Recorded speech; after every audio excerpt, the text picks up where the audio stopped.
It's part of my Sigma male gatekeeping grind set. Oh, okay. So yeah, this is how you keep women and minorities from liking anime. Is you just Wait a minute, hold on. attack them like a psychopath.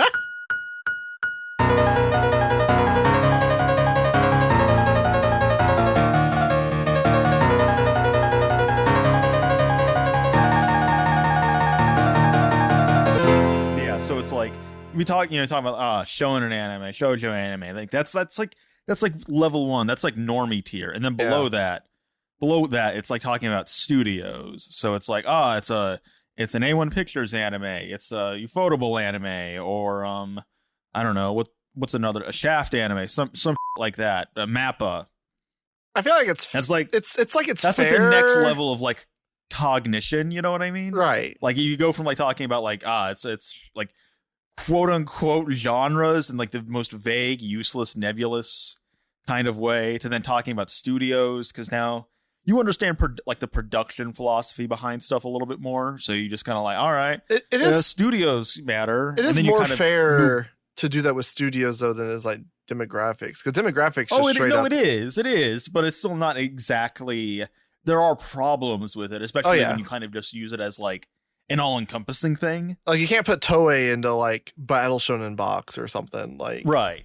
Well, it's, and like the equivalents for like manga would be, instead of like talking about like shonen manga, shoujo manga, things like that, you're talking about specific publications, specific magazines, things of that nature. Right. It's kind of like what it would be like to be talking about studios, because obviously studios themselves are going to have like a history to them. They're going to have certain people that are associated with them, moving in and out of the company, all that sort of stuff. And the same can be said obviously for magazines.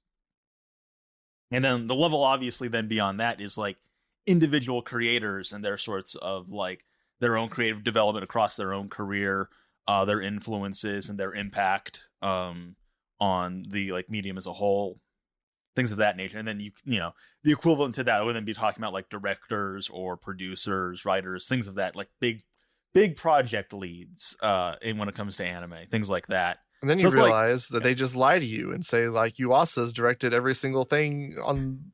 Akiyuki Shinbo has personally directed every single episode of every Shaft anime. They just do like the fuck, what do they call it? Like the chief producer, executive producer, or chief director, or executive producer. It's like, what does that role entail exactly? Well, he's a lot. It's like moving out of like the Dunning-Kruger Valley, basically, because after a certain point you realize that even like staff listings don't really tell the whole picture. They don't tell the whole story behind like what's going into something. So, you know, Akiyuki Shinbo has like, you know, chief director credits on I think basically every entry into Monogatari except I believe Kizu, and maybe the most recent one. I don't know. I haven't seen it.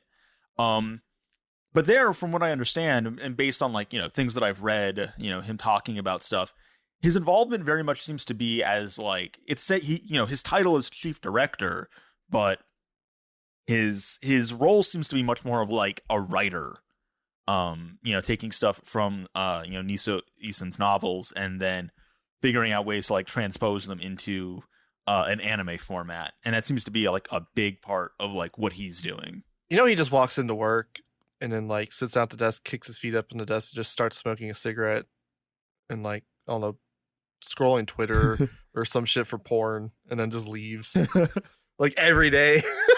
I think it's I mean, yeah, that's like Mamoru Oshii talking. I think like Steven brought that up, is like being a director is just kind of like you come in, you tell people what to do, and then you leave. It's like, all right. I feel like Shinbo would be that on steroids, because he doesn't even like, he's not even like the director, he's like chief director. Well, it's funny because like when we were reading that interview for Petite Cassette, and he's like the whole interview they're like trying to talk to him about like, yeah, so this is like this like really like auteur creative project for you, right? And the whole interview he's just talking about everyone else that worked on it and praising them. Yeah. And at one point I think the interviewer like even like calls him out on it. He's like, okay, now you're just being like absurdly modest. This is ridiculous. He's probably just like, no, I really didn't do fucking anything. I drew some fucking shitty ass pictures and they somehow turned that into an anime. Oh god, yeah, Akiyuki Shinbo's storyboards are fucking insane to look at. I don't know how you look at that and go, yeah, that makes sense. It's like the fucking like final like self-portrait of Van Gogh or some shit. This is his whole life. Well, I mean, at the end of the day, yeah, like being like a director is like a lot. A lot of it just comes down to you don't necessarily need to be a competent illustrator or animator. You kind of just need to have ideas and be able to manage a project. Yes, I'm also an ideas guy. Yeah. Anime directors are for ideas people. Ideas people with no skill whatsoever. The like highest level. Takahata. The highest level of ideas guy. Anime director. I mean, a lot of the best anime directors are people who were not animators, really. I mean, Akiyuki Shinbo got his start as an animator. Mamoru Oshii, I think, just started as a episode director. I don't think Isao Takahata. I think Isao Takahata just flat out said he cannot draw. Who directed Utena? Ikehara. Ikehara, yeah. I think Ikehara was also like, he didn't come from an animator background. I think he just started as an episode director. So it's, you know, it's not. I mean, in today's climate, it's probably a requirement, but you know, back in the day, it seems like that was less of a thing. And even now, still, you have producers for like, you know, there is like a pipeline where you go from like production assistant to producer to then director. Like the most recent example of that would be that I can think of off the top of my head would be Days with My Stepsister. Mm-hmm. And that obviously has like a very like exaggerated style to it. Yeah. I guess that begs the question, is Miyazaki a good director? He just like wants to do 60% of everything himself. It's true. I guess it depends on your perspective. On one hand, yeah, he makes great stuff. On the other hand, by literally all accounts, he is a nightmare to work under. Nightmare to work under? He will literally just redraw your entire thing. Yeah. He would literally just draw the whole movie himself. Even Hideaki Anno would do shit like that, where like he would do it without telling people. Like someone would be working on something for the Rebuild movies, and then they would have like their like animation materials like on their desk, and Anno would just come in and like be reviewing it, and then just not like it and just throw it away without telling them. They're like, why didn't you do that? I'm just imagining like they're screening like 3.0 or 3.0 plus 1.0, and like an animator's like sitting there watching the screening, and like he's like, oh, this is my cut coming up, and then like it's just totally different. It's like that Death Note scene where L's just looking at lights. He's just like, what the fuck? By the way, don't take our word for any of this for anyone listening, because this is me going off like vague memories of things that I've read, and I could very well be misremembering. Yeah, I'm just making shit up. I'm just unlike Toshi Okada, though, I will just tell you that up front. oh shit! I think we're supposed to be talking about something today. Oh yeah, welcome to the Weeb Crew. By the way, we're like 10 minutes into this, based on like what I'm gonna cut to it. 10 minutes? I don't know. We've been recording for like 20 minutes. That was a good conversation. All that's staying in. Just the preamble. We had a whole idea for an opening bit for this episode, or we'll just do some other time where we're just like we don't know how to actually do a podcast. So we're just like, hello, welcome to the Weeb Crew. I am your host. Just weird just vocal do that for inflections. 5 minutes, and like anyone new tuning in will just like fucking leave. Yeah, we got to filter out everybody that wants to like try us out. It's true. We completely kneecap ourselves. Welcome to the Weeb Crew. Hello, welcome to the Weeb Crew. I'm your host, Psiotic, and as always, I'm joined by my co-host, Moomy. I've got a sawed off. I'm ready to just decap her entire trajectory. No, don't finish. Do not finish that sentence. I don't want. You will not make any actionable threats towards any content creators that we may or may not dislike. Wait, what? I'm just talking about myself. What? Oh, who do you think I was talking about? Okay, well, you cannot talk about. I gotta censor. What are you talking about? I said kneecap myself. Oh, Yeah, I'm just maiming. It's fine. Oh, okay. I don't want to You kill can myself. maim somebody. Only horrible. Yeah, talking about maiming yourself is perfectly fine. Yeah, I'm gonna. Okay. Oh, Jesus fucking Christ. All right, hold on. Let me just note down that to censor. Oh, that's what we call Patreon content, everyone. You want to hear what movie just said? Pay us $1. I'll buy that for $1. I'll buy that for $1. Don't clip that. Don't clip that out of context, though. Don't do it. No. What are we talking about today? We had like something in mind. I've forgotten. Oh yeah, Sakamoto Days. Right. Yeah, we're gonna talk about Sakamoto Days. We got to talk about the big popular shonen this season. Big hit. Everyone loves it. Well, you don't seemingly. I'm okay. Why are you not towing the party line, Moomy? The check bounced, so. Oh. It makes sense. It's not. I can kind of tell it's not your tone. It's not the tone that you seem to like from like shonen anime. Not generally. Like you're more in line. You vibe more with like the gritty, dark edginess of like a Jujutsu Kaisen or Chainsaw Man. You say I like the gritty, like the grunginess. It's not necessarily like edgy. Yeah, you don't like the Takno Jutsu childish stuff of Naruto.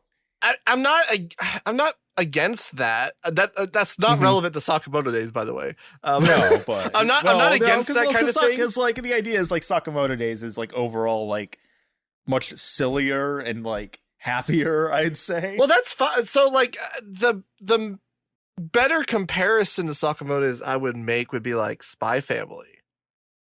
Yes, which I feel like they're just constructed in ways that are different. That like I am invested in Spy Family much more so than like Sakamoto Days, right?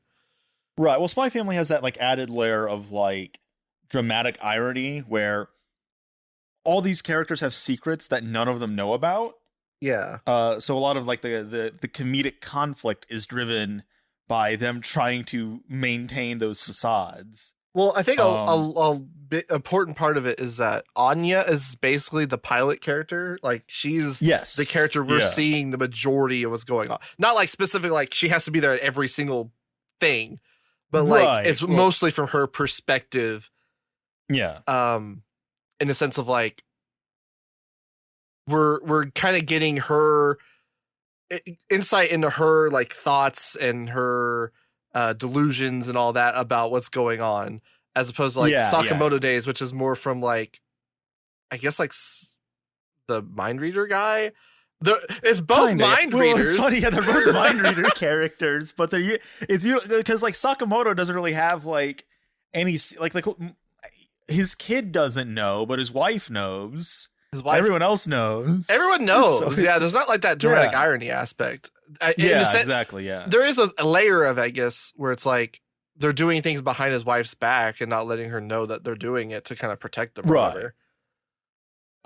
But it's still like that's mostly just kind of it's not like the worst thing in the world if she finds out either. No, like she already knows. She just if you kill someone, they get divorced. Yeah, the appeal for Sakamoto Days is more along the lines of like everyone underestimates him. Everyone looks at him and goes, "Oh, look at this fat schmuck. I could kill him easily," and then they get bodied. Oh, you're saying this is a body positivity anime? Yes. Yeah, that's why I hate except it. That, I mean, at the end of like, the most recent episode that we've seen, when he just locks the fuck in, he just glows up and like loses his mustache somehow. Oh yeah, I don't know. Yeah, he does that. He goes from one kind of daddy to another. This is the weirdest prequel to Slam Dunk I've ever seen. Yeah, I do have to wonder if his design has to be influenced by the coach from Slam Dunk, right? 100%. There's no fucking way. Like, there's no feasible way that's not like unless there's some like obscure character in Japanese history that was like that would be really popular and that you would know if you were like of certain age or something, and then like it's kind of just lost to like newer generations that he is referenced. Like, there's just no way. I mean, how old is the author?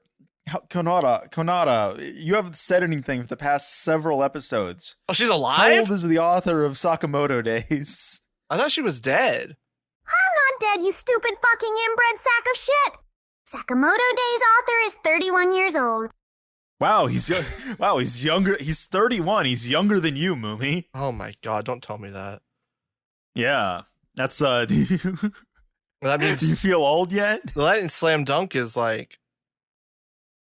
So, well, if anything, it seems like he would have grown up with Slam Dunk then, right? He'd have been a literal infant.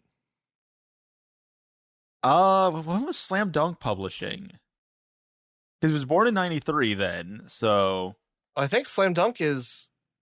Like, the anime started in 92 and then in 95, right?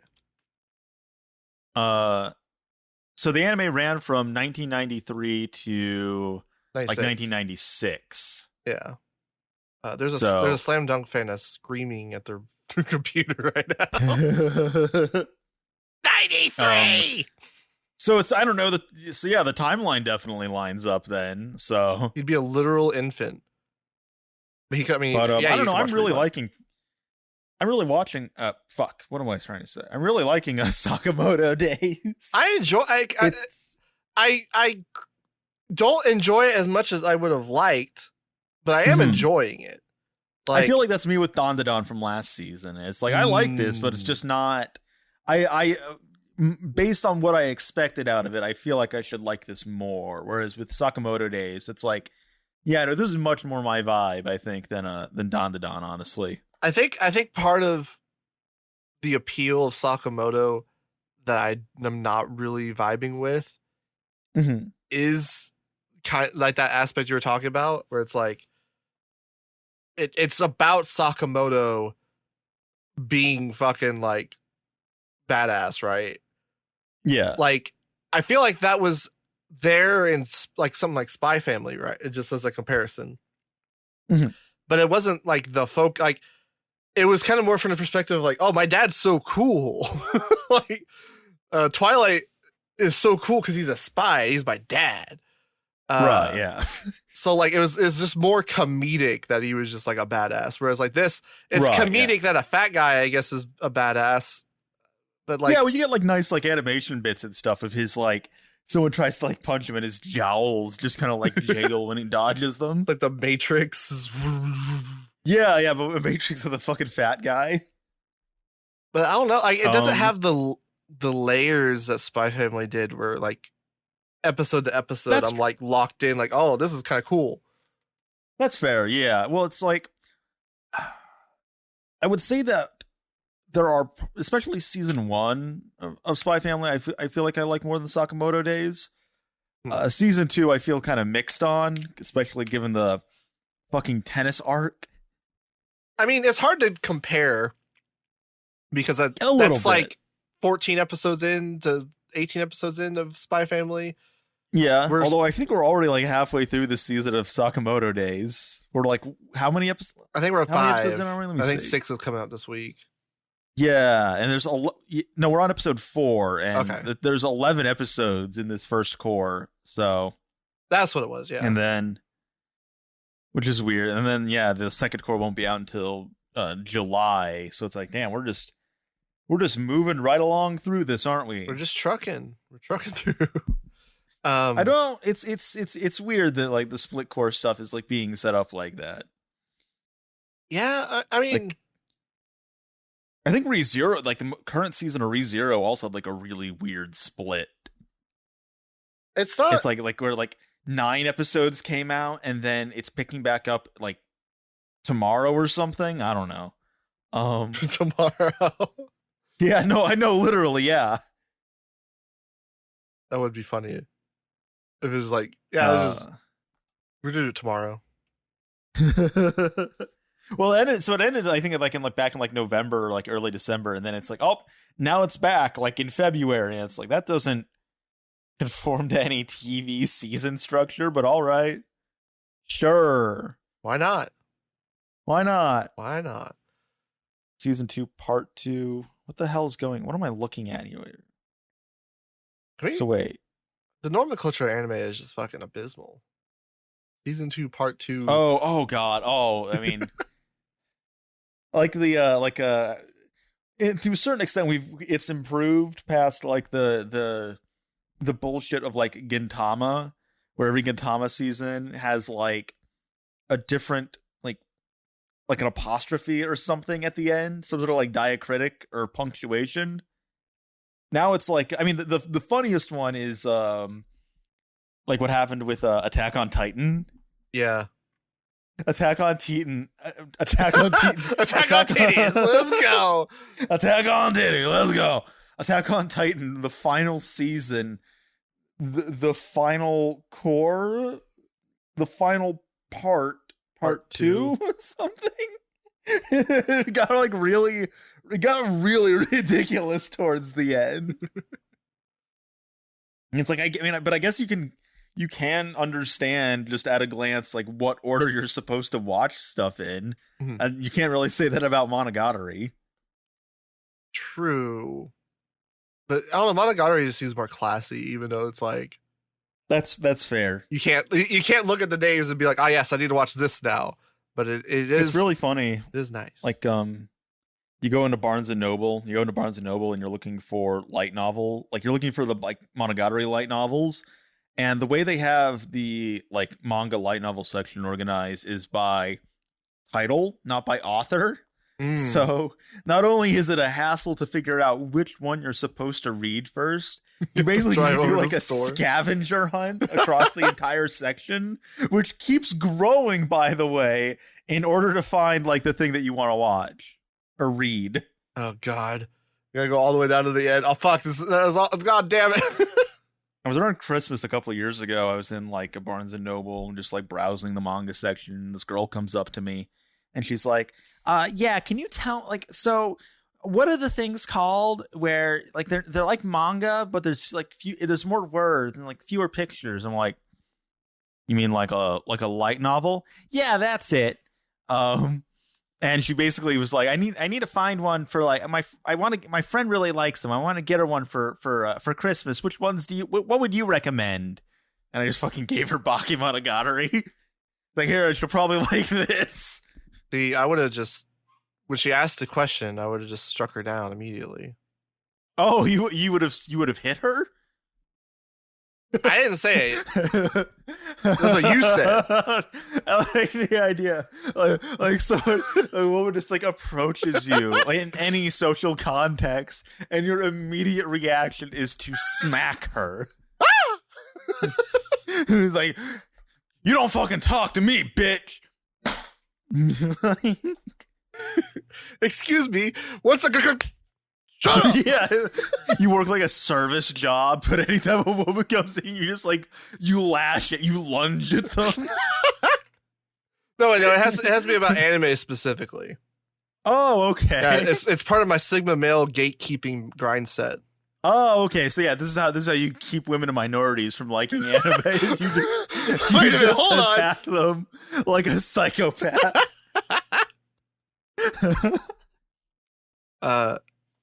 Yeah, Sakamoto Days. So Sakamoto.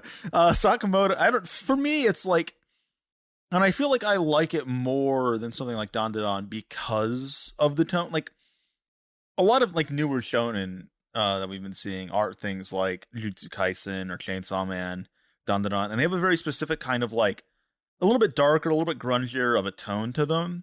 The dark triad. Yeah, the dark triad or whatever the fuck.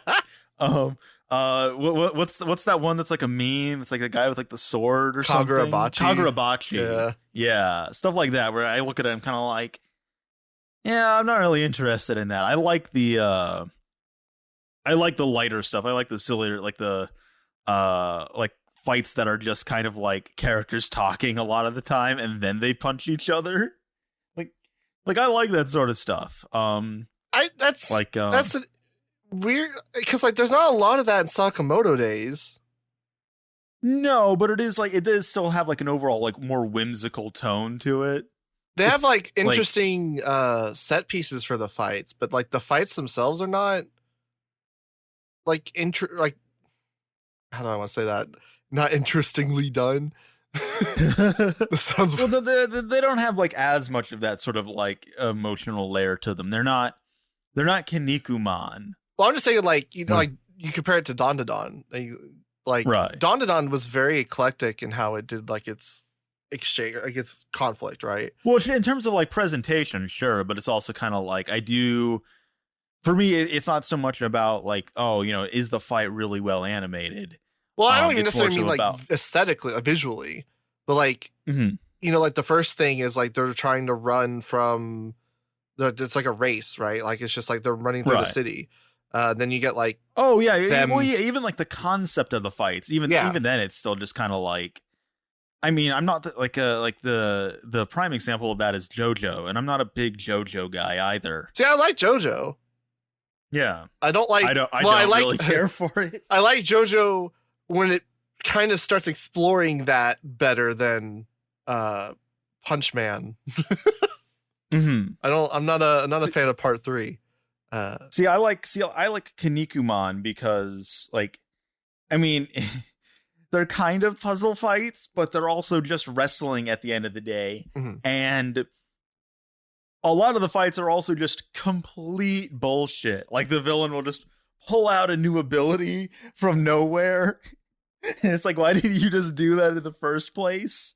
And it's like, to me, that doesn't really matter as much because it's like, you're just more into like the that's not pathos why of it. I'm watching the fight. I'm watching the fight because I have like this level of emotional investment into it that like, it's not so much like how they overcome it, but like the fact that they overcome it that's more interesting to me. See, I like that when they do like both, right? Like, because I get emotionally invested in fights in like Part 4 of JoJo. Maybe not to like the degree of some other shows. Yeah, but like there's still that layer of, like fights that I was like emotionally invested in Part 4. I can't really think of any. I mean, I got like, so like, if we're talking like not necessarily like, no, like what I'm talking about is like Kinnikuman needs to win this fight or this kid will die of cancer. Yeah, but like that stuff like that's what I like. That's a extreme of it. I do think Part 4 has that. It's just not to that like it's not as that theatric, right? Like I'm thinking like I don't like the puzzle fights aspect of it is kind of what highlights that, because like someone needs to get to like the hospital or something, right? And they're like driving through the city on a fucking motorcycle. And like the way that conflict is kind of playing out creates that like engagement and investment. Well, Part 7 is obviously like the peak of that. Part 4 is probably not the best. That's just, I know that's the one that you know the best. So yeah. For me, I think it's ultimately just a matter of like how much do I just like the characters in general, and I'm not the biggest fan of JoJo's overall tone. I like the characters in DanDaDan quite a bit, but not in a way that like makes me enjoy the fights more. I like the characters in Sakamoto Days in ways that it's fun to just watch them fight and kind of bicker with one another. The fights are very straightforward in Sakamoto. Like they put more of the effort into just making them like fun characters, I guess. Yeah. So like, and then one of the most recent episodes or whatever, like where the guy gets his eyes poisoned and then like he's like having to work together with Sakamoto, who's like he's reading his mind so he can figure it out. Like it's very straightforward. It's not like a fucking complex like, oh, his ability does this, so I need to find a way to circumvent this ability. Right, yeah. Or like even something like Hunter x Hunter would be like a good example. Like my favorite quote unquote fight in Hunter x Hunter is like the volleyball match during the Greed Island arc. And then a lot of that's driven by like, I like the idea of like Hisoka, Gon, and Killua working together. It's just really funny to see. So that makes it on top of it having like a just a fun concept, that's like what really like if it didn't have that, if I didn't really care about the characters, I don't know if like having like a cool fight concept like that would be as meaningful to me. And I guess the best way for me to put it is like, it's like when I really got into Dark Souls and I kind of thought about it, and I was thinking about like its placement among my like favorite games or whatever. And I'm like, man, I was engaged with this on like a higher level for like a sustained period of the playtime, right? Like the majority of the game, like you're expected to kind of like engage with it on, at least on your first playthrough. Like obviously when you replay it, it's another story. I don't know. Yeah, Dark Souls for me is kind of like a comfort game now. Yeah, I just put that shit on and play. We're so separated from that first experience, but like the emotion's still there. I mean, my first experience with Dark Souls was fucking terrible because I played it with like a keyboard and mouse, and I didn't have like the DS fix mod or whatever that you needed for the original release on Steam. It was terrible. So it was the literal worst. I think I did not play it again for months and months until I eventually got an Xbox controller and played it. I've talked about my first time as Dark Souls. It was not good either. Oh yeah, I didn't know you like roll. I was just mostly blocking. I didn't know rolling was supposed to be as big of a thing till I was streaming it to a friend on Discord, and they were like, "Why aren't you rolling?" It's like, I have a big shield and a lot of armor. I don't need to roll. Keep rolling.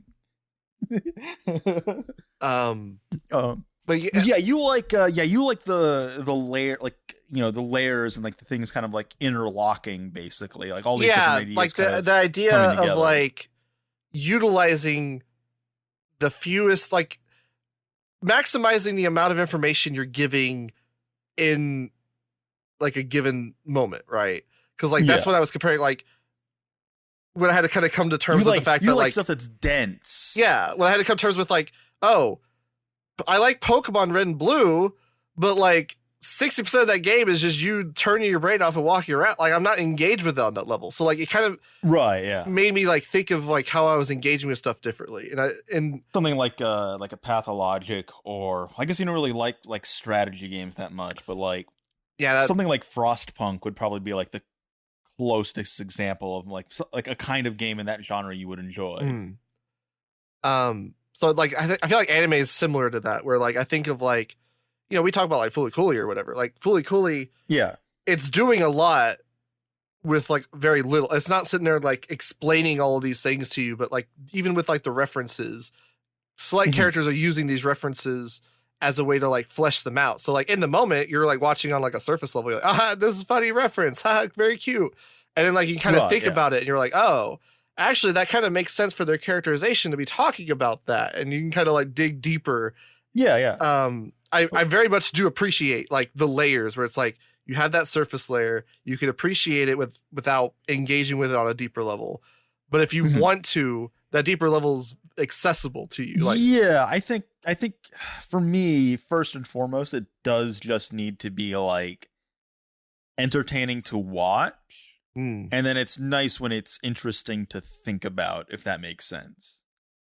At least think about in that sort of way. Like, I mean, the most recent example would be like Shuumatsu Train fucking broke your brain. But even something like what the fuck is it? Oji-san Villainous is the only thing, like, just what I call it. The Bureaucrat Oji. Bureaucrat reincarnated as a Villainous or something. Like, that's a really good example of that, because there's like a lot of different things going on, a lot of different like layers that you can kind of like pick apart. And like what were we talking about? Like in the opening, like the references to like what was it, like Rose of Versailles is interesting. Yeah, because something like Rose of Versailles, the idea is like this is like a woman trying to essentially perform the role of a man, whereas in this show it's the opposite. It's a man trying to perform the role of a woman in a very specific context. Yeah. And how they think and how they are trying to navigate that. It's clever in a way, but it's also like you kind of want to see it. Like it's engaging on that like surface level. Like, oh, this would be kind of cool if they like kind of go with that when it's like, oh, this is like a funny concept, like an idea for like a character and like how they would engage with this situation, but then there's like more beyond that as well. Yeah, Puniru is a good example of that because like I remember we talked about it. Oh yeah, I talked a lot about like how it was like kind of playing with the idea of like gender roles and performativity in that way, but none of that is really like that important to the show. Like you can watch Puniru in complete brain rot mode and enjoy it. Like you don't need to sit there and be like, oh yes, Kawaii-san is really challenging the masculine gender roles here. It's like, no, like who cares? Just fucking turn your brain off if you want. Yeah. But yeah, it's that same kind of like concept. So like it is enjoyable on that level. It's just like I like that density because it gives me a little bit something more to like sink my teeth into where it like sticks with me. Yeah. So I'll think about it. Like you said, fucking Train Girls is a good example of that. Train Girls, I feel like has kind of slowly risen in my anime of the year list just purely based on the fact that I keep thinking about shit about it and I keep talking about it. Sonny Boy for me would probably be like the equivalent for that. Yeah, Sonny Boy's good about that too. Yeah, where it's like if anything, I think of this decade so far, of the 2020s, Sonny Boy might be. And maybe this would change if I went back and watched it. It's not because it's not really like high up on my favorites, but it's a show that's just kind of like stuck with me in the back of my head. Ever since I saw it, I was just kind of like, I keep coming back and thinking about it, and like, man, there's like so many interesting ideas executed in weird ways that it's almost it. You kind of have to think about it, honestly. That's like if anything, that's a knock on the show is like if you're just watching it and not really approaching it from that angle of like you really need to like seriously engage with it and try and piece it together and figure out what it's trying to say. Yeah, you're gonna be kind of left wanting, I think. Yeah, I feel like the monkey baseball episode's like the main filter point. Oh yes, like that is the episode where they're basically just telling you exactly like, this is that's the perfect filter for the show because it's like either you will if you can get through the monkey baseball and you like what that episode does, you'll probably like the show overall. If you watch that episode and you're annoyed by the fact that there were like no monkeys in the entire episode, they were invisible the entire time. Wait, you're going to hate the show. They're talking about something that didn't actually happen, or it did happen. What? But it didn't happen. And never. Thousands of years had transpired in that episode or something. It's like that's what I like about Sonny Boy is that it's constantly. You think you have like an idea, you have a theory that you go in with. You have an idea of like what's really going on in Sonny Boy, but then it presents you with information that just actively still contradicts that and makes it like impossible to get a hold of. Yeah. And like really like piece it together and understand. That is one of my favorite shows of the decade so far. I don't think it necessarily was like executed to the level I would have liked. Like I still think a summer ranking is my favorite of that year over Sonny Boy, but right. I mean there are flaws in terms of like characterization is kind of all over the place. There isn't really like a strong through line for the plot. It'll set something up or like something will happen at the end of one episode. And then that's just never really addressed in the following episode at all. It's like a cliffhanger that just goes nowhere. I do think it's like it almost has like the Technolize effect where like episode 1 Technolize is like a big barrier of entry for people because it's just like filter scares the hose.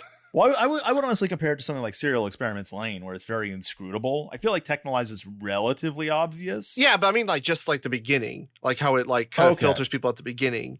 I feel like Sonny Boy does that, but like for its first like 4 episodes or something. Like it's I remember this like succinctly. Like the monkey baseball episode was where I was like, oh, I see the vision now, and I was able to like engage with it on the level it was at after that point. But like I can't divorce myself from the knowledge of that experience of the first 4 episodes where I'm just kind of like, okay.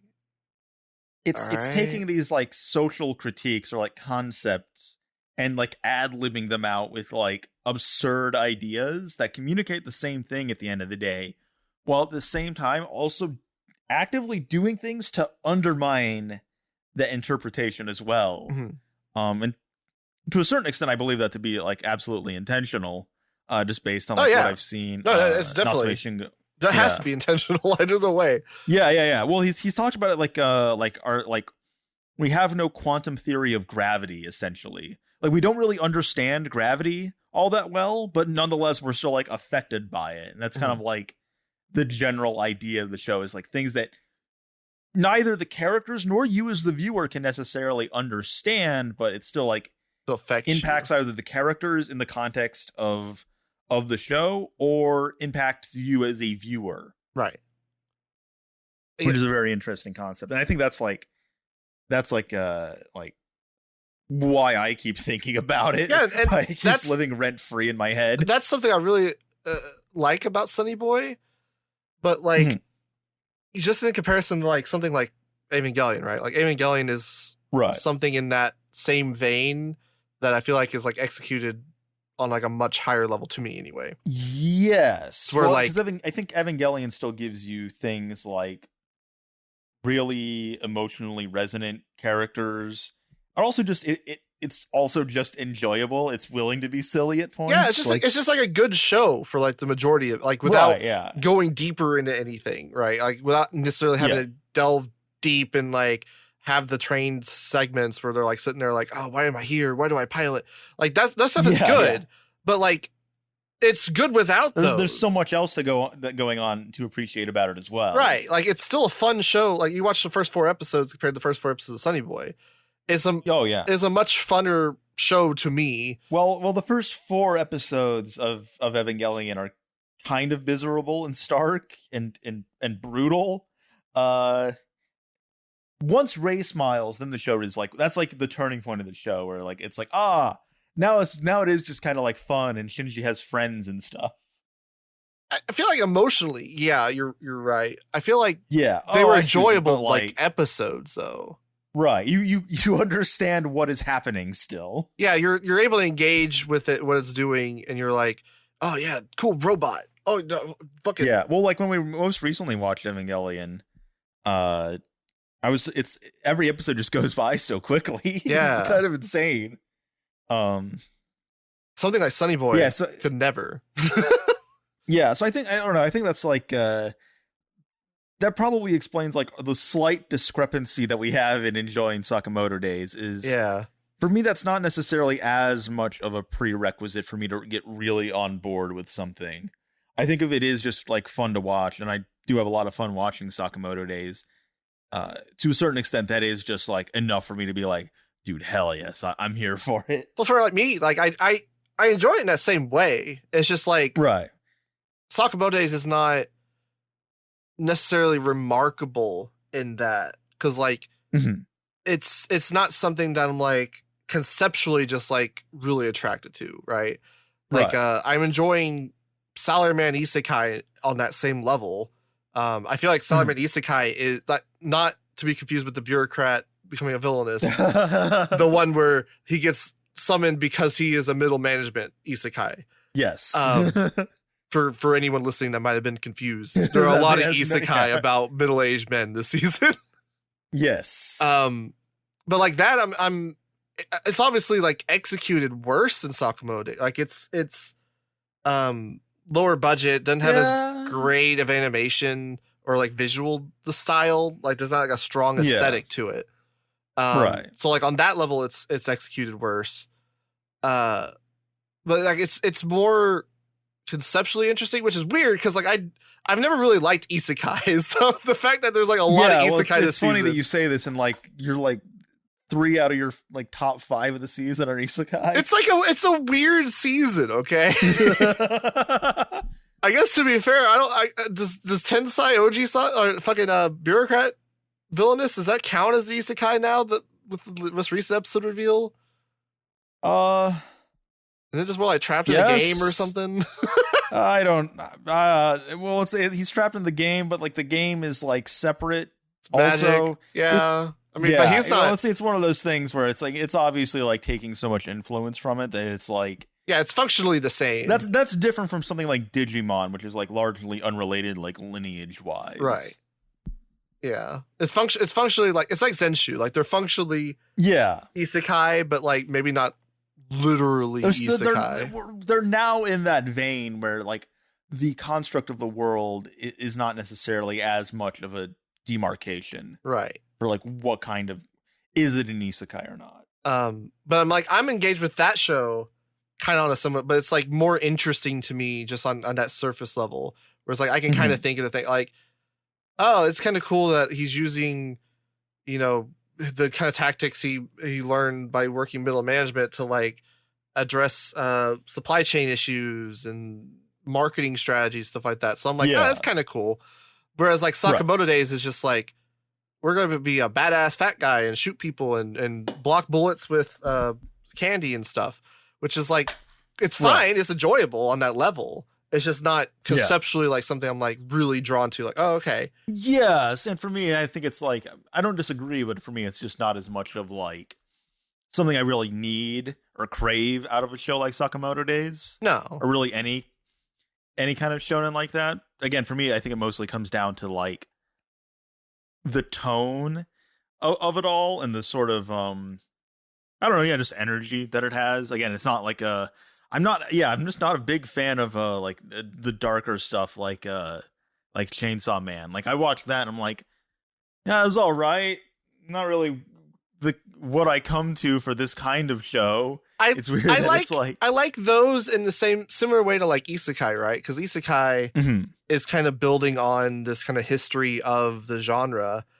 This is kind of a response to how shonen's kind of evolved, where like oh yeah, absolutely. This is refreshing because it's like, oh, so many shonen before this have kind of been going with like the Naruto, Dragon Ball characters kind of that die can be brought back to life at any point, where it's like, well, not even necessarily like that, but like ideologically, where it's like, you know, like a Naruto, like they're redeeming everybody.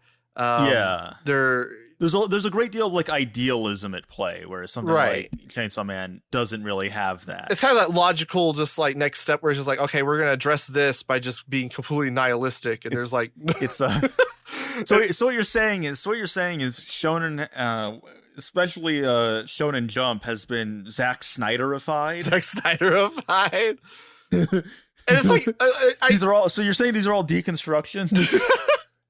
I want to clarify, like, I don't think this would be good if like it just continued to do that. Like if every Shonen Jump property now is just like nihilistic, like I wouldn't even necessarily say if everything was Kagurabachi. Yeah, I wouldn't necessarily even say that these shows are like nihilistic in like a true sense. No, but just like, they are notably darker. Right. Like it notably like kind of like, oh, things don't matter. There's obviously like idealism there, and that's there's a greater emphasis on like the way they handle like sexuality, like something in Chainsaw Man, the way it's like handles like sexuality and stuff is obviously very different from like the nosebleed comedy of something like Naruto. Right.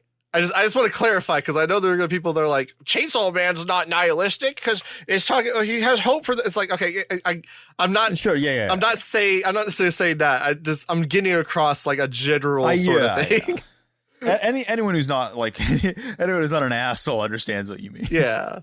Well, I mean, to be fair, it is kind of it is technically wrong. Like if I were to like, oh, it is like a nihilistic work, it was like going to make a serious video essay on it. In a certain sense, it's similar to like the trend that we've seen with like magical girl anime as well, where it's like not to say that like, you know, shows that came before stuff like Madoka were like, you know, all bright and cheery or whatever, but there is like a notable shift in the kinds of ideas that the genre is interested in and the way it goes about exploring those ideas. Yeah. But again, similar to Shonen, it's not like other shows no longer exist. And I guess like similar to that, it's refreshing as like it just kind of is new. So like Madoka was refreshing, but then like once you get to like Magical Girl Raising Project, it's not refreshing anymore. So like you don't necessarily want there to like be a saturation of this sort of thing. It's just like as a trend, it's like, oh, this is an interesting response to that, right? Right, yeah. But it's also not particularly a response that I'm interested in, even on just like a like surface level, aesthetic level kind of thing. And maybe that's simply born out of the fact that like I'm like how many years young? I'm like only 6 years younger than you, I think, but 6.5, something like that. But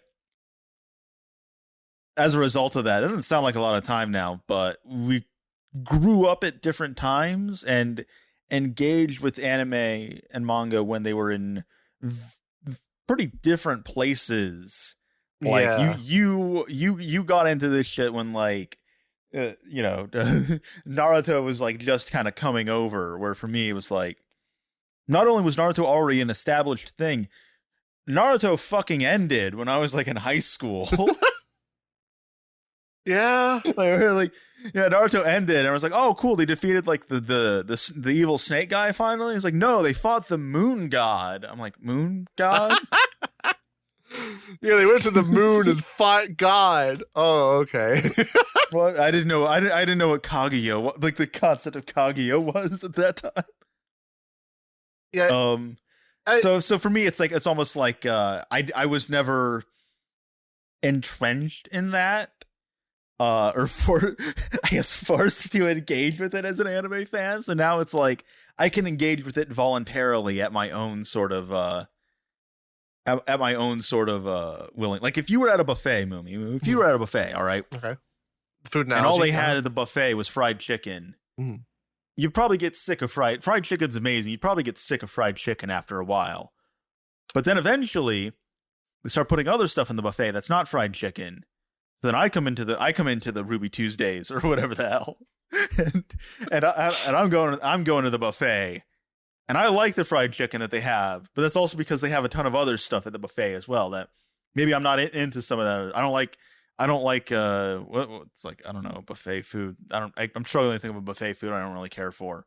In any case, you're into all. I now have an option of eating the delicious fried chicken as well as a bunch of other stuff.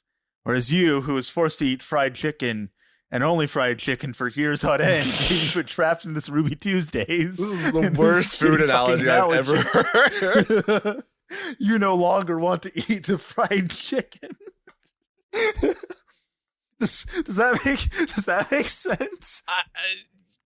Somehow, it's like the worst food analogy I think I've heard in some time, but I can follow you. Food analogies always suck, all right? Some are more well done than others, though. I think that one was a little overcooked. All right, listen here. I think that was pretty good for just firing that off straight from the hip. But yeah, like you understand my point, though, right? Yeah, like it is very much because you can now kind of go back and selectively engage with that, whereas like in the mid 2000s you were kind of limited on what you could engage with, at least what was reasonable, like for someone my age at that time, what was reasonable that you could engage with. Like I didn't know piracy things were much of a thing. Like there was like Naruto fan sites, but like if you don't know what fucking Shaman King is, you're not gonna think to like go to a Shaman King fan site and read the manga ahead of time. Like there wasn't like, I mean, my anime list I think was created in 2004. I think I didn't know what fucking my anime list was. Conrad, when did my anime list become a thing? My anime list was founded in 2004. Man, she's got a lot of work this episode. Yeah, I had to give her a bonus, a Christmas bonus that we skimmed out for. What the fuck? You don't pay me shit. I mean, you saw that video of like Kai Cenat beating the shit out of that robot, right? This is how we treat Kanata. The next guest we get on, we're just gonna circle Kanata by and just kick her around. Just try it, Shitstain. I'll make you wish that 5G super cancer killed you. But yeah, like you can kind of come in and selectively engage with shit. Like you didn't have that option back then necessarily. You kind of were just given what you got. I guess that it plays a part of that, but like I don't know, like even that, like just it's an interesting like place to take it. Like again, if 100 people were coming and doing it in the same direction, I'd be less interested. I guess that's like the isekai thing, the whole thing with like argument for that. But like, so like maybe if like 100 people were doing that, it would still be kind of interesting. It just maybe not. I don't know. Mm-hmm.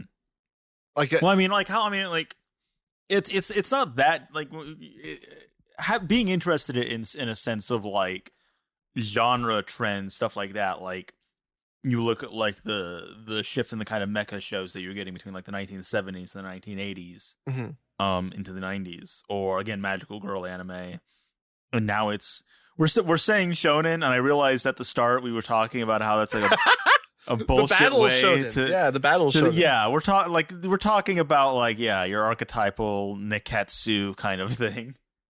You know, you're hot-headed. In the case of like Fire Punch, literally hot-headed like protagonist that is like, you know, they got to defeat the evil power or some shit like that. Don't add us and be like, not all shonen is a fighting series. We get it. Shut the fuck up. We're allowed to be pedantic like that. You're not. You know what we're saying. You don't have if you have a problem with that, make your own goddamn podcast and respond to us. And then we'll invite you on. Or if you're a larger podcast, we would love to come on. And we'll invite you on, and then we'll get Kanata bot and kick you in a circle. Yeah. What do you think about the anime? Like the animation for Sakamoto Days, by the way. I know a lot of people are like, they want it to look like fucking Demon Slayer. Demon Slayer? No. Demon Slayer. Okay. First off, to address this is a tangent. Demon Slayer doesn't look good to begin with. Oh, I fucking thought Demon Slayer looked like shit. You don't like the Vaseline animation? The Vaseline.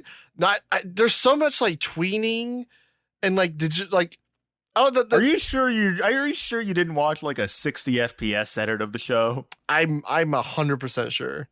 I watched it when it was airing. They didn't have that. Unless they did, then back in my day, we didn't have 60 FPS interpolated uploads of anime on the YouTube. Well, in 2014, we had I don't know, oh no, horrible 60 FPS Knights of Sidonia. Like, interpolations of stuff have been around for forever. I remember that someone did that for Knights of Sidonia. I mean, that's a little bit better, I guess, because it's CG, like CG, but even then, but not like you could. If you want, we could go scene by scene. I'll show you what I'm talking about. I remember a couple of the ones specifically, namely with like the rock scene. There's just like a lot. The Rock is in Demon Slayer. Yeah. Oh my god. Yeah, he comes out. He's like, I just came to say you're welcome, and does a whole. Yeah, I just came to say you're welcome, and like Tanjiro cuts his fucking head off with a sword. It's right after his family was murdered, and then like Tanjiro cuts the Rock's character, cuts off the head of the Rock's character from Moana, and then he experiences his memories, but like all of his memories are just it's just Moana. It's all God, the horror. Oh, it's all Moana, but it's also from like his perspective. So it's almost like Monogatari, where like her titties are bigger and then her ass is bigger. It's just hyper reality. That's what they're gonna do for the live action version of that movie of Demon Slayer. No, they're making a live action Moana. Oh, I thought you were saying that they were gonna do that. They're gonna have The Rock in the live action Demon Slayer. Oh, that'd be really funny. Oh, is there going to be there's already a live action Demon Slayer? There's a play, like a 2.5D play. or whatever they call it. That would be interesting to see. I'm just imagining like swinging around with like their swords. But it's like big cock around. They just have like the wavy paper and stuff on them to like represent the fire and water shit that they do. Oh, it's not like wavy. I think it's like fabric. Yeah. Oh, yeah. Okay. And it's just like that sounds neat. Yeah. But yeah, I think Demon Slayer looks bad to begin with. That's my hot take of the episode, I guess. If Sakamoto was not already a hot take. But Sakamoto, like, I'll cut that into a short. Sakamoto, I feel like it's consistent and it looks fine. Aesthetically, it's I don't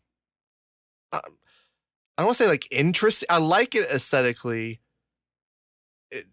But it's like, not, it's also not like super out there. No, yeah, it's not necessarily. It kind of, to a certain extent, it looks like a more limited version of Mob. I kind of see it, like that kind of like grungy look. I think, like the kind of like their approach to like colors and the way characters integrate with the background reminds me of Mob. Mm-hmm. Character animation is obviously handled in a very different way, though. It's definitely not on that level, which that kind of goes back to what we were talking about with like the layered aspect. Like I do, it's not like a requirement, right? Like if something is not necessarily like the best animated, it doesn't necessarily like hurt the show. It just doesn't necessarily help it for me. So like with a demon, like not Demon Slayer, for I guess like Jujutsu Kaisen is like a good example. Like that was one where I wasn't necessarily like, oh my god, the story is so gripping, but the fights were like executed on a level that I was able to engage with them in that way. Like it's just the fights and like the aesthetics of it and the animation. Obviously you want them married together like a Mob Psycho, where it's like it's great animation with like the pathos and the writing. But like like as disparate parts, like separate from each other, like I could at least like, because Sakamoto is kind of very simple, if the fights were like better executed, I would be more engaged with it like episode to episode, if that makes sense. Yeah. I agree. Because I mean, obviously it can be interesting. You have something like a Mob Psycho or an Osama ranking.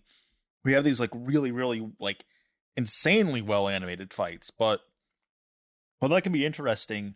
For me, it's also just interesting to see how things kind of like cheat, basically, where they're able to do things, they're able to execute things in a way that is very limited, but I think those limitations and the way they kind of like can work within them is what becomes like, what's like the Orson Welles quote, like the like absence of limitations is the enemy of art or whatever. So seeing how they're able to get around certain things or makes things seem like they're moving without actually having them move all that much is, to me, I think in some ways arguably more interesting than just seeing like straightforward, really good animation.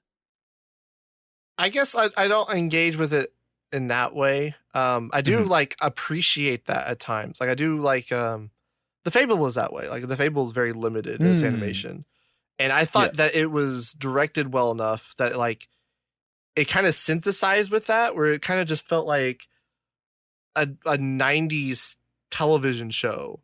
It's like I said, like if it were cell animated, it would be fucking perfect. Like if it was cell, I would say even something like Evangelion falls into that category. Like everyone talks about like the last 2 episodes of Evangelion have like shitty animation or whatever, but I think maybe I've talked about this on the podcast before. I was talking with Jaden of the Cynic Clinic, and he had an idea for a video where he would basically go through the first episode of Evangelion and the last episode of Evangelion, and like basically count the number of drawings between the two.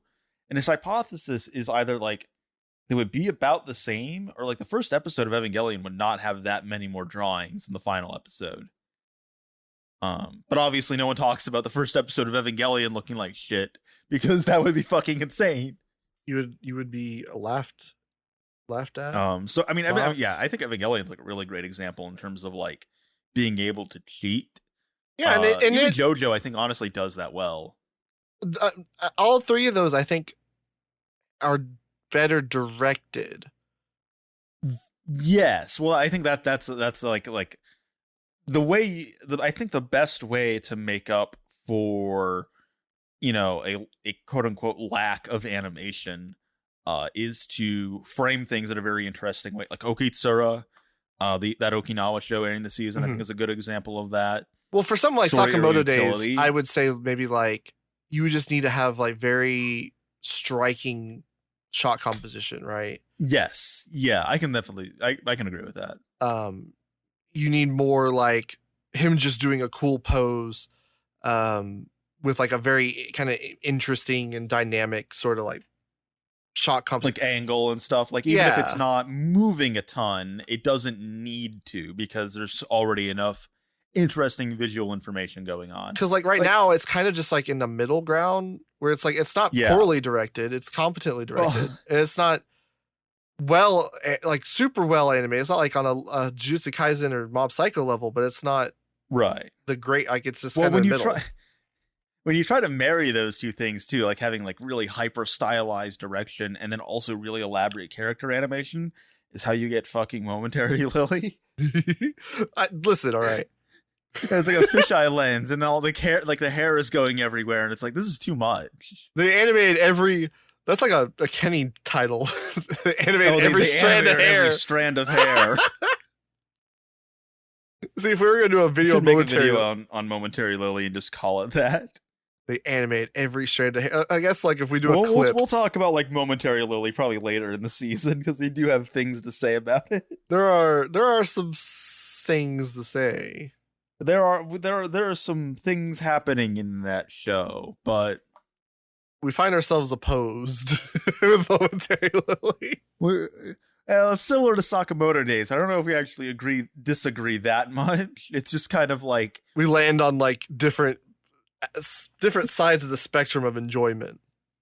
Yeah, I'm kind of like befuddled. It's like the same things that you're enjoying about it confuse me to no end. Whereas, again, kind of similar like Sakamoto Days, like, you know, what I enjoy, you maybe also enjoy, but it's like for different reasons and arguably to not the same extent. Yeah, like I'm not engaging with the more limited animation in like a way where I'm like, oh, this is really interesting how they're doing this. Whereas like I love the I don't know, I just also really like the idea of like that kind of character archetype of like Sakamoto, where he's like this badass guy that's like a swords to plowshare kind of thing, where now he's just living like a domestic life. Yeah, I like that kind of thing, and he's like kind of wants to avoid conflict. I say this having not seen Trigun or Rurouni Kenshin, even though I probably should. I feel like those are. Hold on, I haven't really thought about comparing those. Yeah, I'm like trying to like compare them very quickly. How much time do you need, movie? Not that long. So Kanata, how was your day? Fuck you, don't fucking talk to me. Yeah, I guess like they kind of, because they are, it's not really like as ideal driven though. Like he is a pacifist, and there is a motivation for him to be a pacifist, but I feel like it's not. But it's not like a strong central character pillar. Right. Like Vash and Trigun, like it's a part of how he basically copes with being in the world, and like part of what like anchors him into society essentially. Right. Yeah. Well, like there's a direct analog to that sort of thing in Monster, where, do you remember this side character in Monster? Grimer? Like kind of Grimmer, but not that. I'm not thinking of Grimmer. I'm thinking of Anna. She like where she like meet, like there's that guy that owns like that coffee shop or whatever that used to be like an assassin, and then he was like basically gonna kill this guy, and he saw him just having like coffee and enjoying his life, and he's like, Yeah, he's like, what am I doing with my life, honestly? And he just kind of like gave it up. Like that's a really interesting, like that's not really as much of a thing in Sakamoto. Like Sakamoto Days is just, he found his, he did what everyone wants to do. He met a hot woman at a convenience store and got married. Where are all the hot women at my convenience stores? None of the hot women work at convenience stores here. There are no hot singles in my area, it turns out. It only took me like $300 to figure that out. But like, yeah, it's like, it is a core to his character in the sense of like, he doesn't want to like lose his wife and his happiness in that way. I don't want to make it sound like there's no, it's just not like a strong conviction, I guess is the way to put it. Like it feels like if his wife just died, and maybe, I don't know, maybe they explore something, like maybe there's like a fake out death or something, and then like his conviction or whatever is tested. Like maybe not necessarily like in Mob. Yeah, something like, maybe not necessarily like in this season. I'm not expecting that to happen like right, in the near future, but that, just like at some that would point. be interesting because like his family is largely uninvolved. Yeah, well, at least we're talking about like the first 4 episodes. This is true. But yeah, like I'm shooting at the hip because like I'm realizing like these could be things that they explore at some point. It is run for a while now. But yeah, at least like where we're at, it's not really established that it's a strong conviction for him to be a pacifist. Like it. That would be like something I would like to see explored more, because he does make a precise point of like not killing anyone. He does. I guess like because in comparison, like Vash is like a protagonist of suffering in a similar way to like Guts, but Vash is like taking on the suffering for other people, whereas Sakamoto. He's not suffering, right? Like he's just like he's just trying to live. He's just trying to live a quiet life, Moomy. Well, not even like I'm talking about like in the engagements. He's just very competent and very like good at fighting. So like he's just overpowering people and is able to do so in a way without being lethal. Right. Obviously, like this episode 2-parter thing where he's like fighting some. I guess there's gonna be a different layer added to that. We haven't seen it yet, but no. I get people who've read the manga are screaming at us right now. Make your own goddamn podcast. Make a Sakamoto Days manga podcast. Oh yeah, where you only talk about Sakamoto Days. You'll probably do better than us, honestly. There are a lot of podcasts that are just dedicated to one series that are much higher rated. A lot of them are just like One Piece or like Dragon Ball, because like those are large enough where you can do that. Yeah, Digimon, Pokemon, Yu-Gi-Oh. Yeah, there's probably one for Precure, honestly. Maybe not higher than us though. I don't think I've seen the. Maybe not for Precure. Yeah, but there probably is. You talk about like your big like One Piece one or like Dragon Ball. Like there are podcasts like that are considerably larger than us that are literally just about like they talk about a different episode of Dragon Ball every week. But yeah, I don't anticipate this is gonna go the Trigun route where like Sakamoto is like having his face like marred and like he's gonna take off his shirt and like literal like portions of his body are like held together with like metal like rivets or something. Yeah. Like I don't think it's gonna get to that extreme because like Vash is a very extreme pacifist. Where he's just like, yeah, you can shoot me and I'm not gonna kill you, kind of thing. Like, right. This just feels like he hasn't had to face that kind of conflict by deals. It's like he can just afford to be a pacifist because of how strong he is. Yeah, it's like if he had to choose between his wife and some random dude, it's not really much of a conviction if there's no concept of accountability yet. Yeah. Which again, to be fair, they might do this at some point. We just haven't gotten there. This is true. We have not gotten there yet.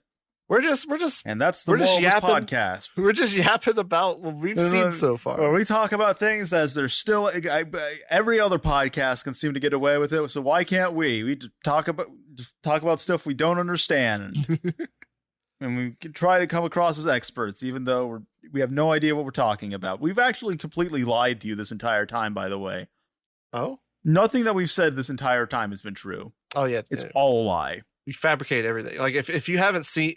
If you've seen Sakamoto Days, you're screaming, like, why did you just make this up? You're screaming at us like, none of this happened. All of the completely wrong. That's not what Sakamoto Days is about at all. We haven't mentioned it, but I feel like Sosei no Aquarion Myth of Emotion this season kind of falls into like a couple of the things we've talked about. Where it's like very confusing. Yeah. But if you want to hear our thoughts on Aquarion, tune in next time on the Weeb Crew.